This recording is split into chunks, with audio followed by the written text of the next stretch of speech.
Sana kaya yung mga anak ko. Oh. Ay, salamat sa Diyos. Wala na si Pipito. Oh, wala na yung bubong ko. Ayaw, di ba? Pedro! Juan! Felipe! Papa! Okay lang ba kayo dyan, mga anak? Okay lang po, Papa! Nabuhay na.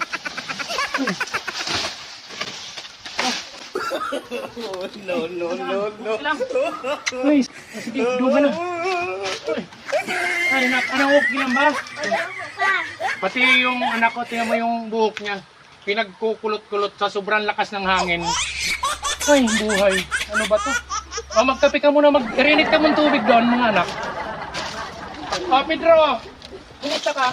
Okay ka lang. Hindi ka naumpugan ng mga buko. Hindi ko. O, sige. Ito. Rico. Magkakape tayo, mga anak. O, tara.